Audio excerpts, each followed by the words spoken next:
Hi, this is Ellen. Today I'm going to give you a brief tour of the digital portfolio I created, as well as answer some questions about my experience while creating this. So, I'm going to start with just talking you through. I use the Bulb app for this digital portfolio, bulbapp.com. It's pretty easy to use as far as dragging, dropping, clicking through menus. I found it to be approachable and uh, sort of obvious in how to get started. So that's why I chose it, because when I first started it, it seemed like I could figure out what to do right away. So on my portfolio homepage here, I have my name, I have the links to my virtual accounts, social media accounts, educator accounts, um, and there's a little bit of a thought process about choosing which ones to use. I ended up going with the ones that I are already am using in my life as an educator.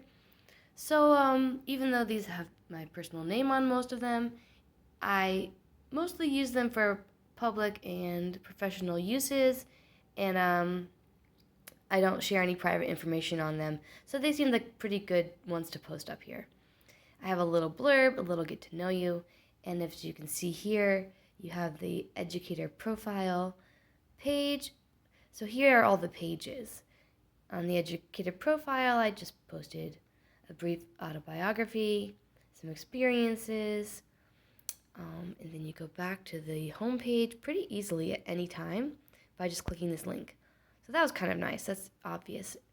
Um, there's the resume, which is also pretty cool here. So if you have your resume, and then you can just put all your information, your experience, your education. I did like that part about this digital portfolio, that the resume is pretty easy to use and it's its own separate link.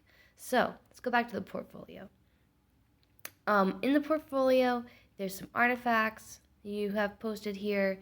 Um, I posted up a artifact of the letter that I sent out at the beginning of the year to my students and their parents, just as to get to know you, because I thought that was a good example of just some good communication between students and families and stakeholders to try to pull everybody together and reach out. So that's the letter I sent out this beginning of this year. This is the technology interview narrative reflection, where I was able to talk to a different teacher about his use of technology. I interviewed a ELL teacher, so that was a pretty interesting experience. Definitely worth checking out and reading. So those are my artifacts in here. And then if I go up to the top of the page, I'm just going to go back to the home page. Let's go to our next page. Our next page is the Professional Learning Network, which is where I put my professional learning sites, and then the list of blogs and forums that I found that I actually really thought could be useful in any educator's life. So those are all right there in the Professional Learning Network. Let's go back to the main page again, or the home page, and check out this. This was sort of just an attempt to create a home page because I wasn't sure if with the Bulb app, I wasn't sure if this was the home page. So I went over to here and I created a different home page with the same information on it. It's a little bit redundant, but I'm just trying to cover all the bases here. Also, you can see the blog page. This is where the bulk of the information and work that I did on this portfolio ended up. On this blog page.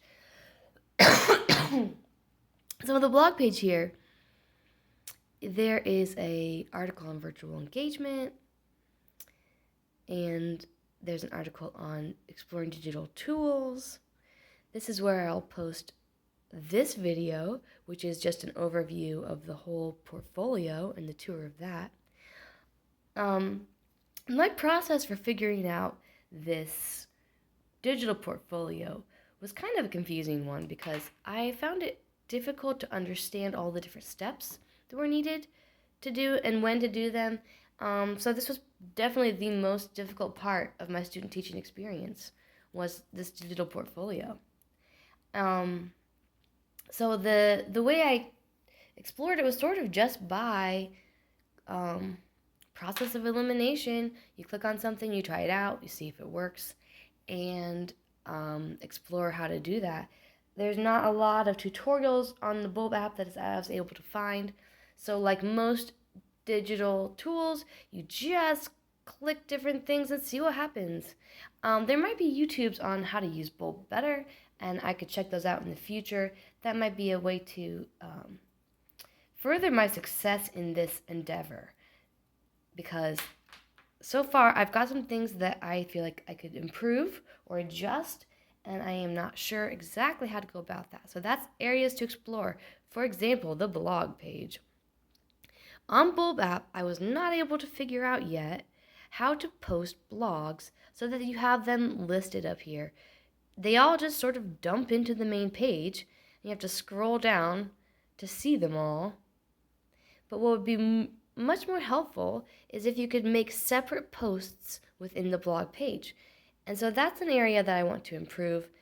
If I was going to succeed at this digital portfolio in making it more user-friendly, or just improve the whole experience, I would figure out how to post a blog page where there's just separate links to the blogs instead of them all just dumping into this main area. So that's going to be something to explore further. New ideas for teaching. I definitely appreciated the virtual engagement with the forums and blogs, and just an encouragement to stay connected to the online world more. Also, a new idea was the use of Chordify or ChordChord, which I discovered through the digital tools assignment. So exploring ChordChord is a video that's really kind of a fun one, and I will definitely be using ChordChord in my classroom and trying that out. So those were some good new ideas I got for teaching with technology in the classroom. Overall, interesting experience, but Bulb may not be the digital portfolio of choice because of the blog feature and my inability to figure out how to post blogs in an effective and easy to find way. So, hopefully this video was informative and fulfilled the requirements of this course. I'm going to be logging out. Bye.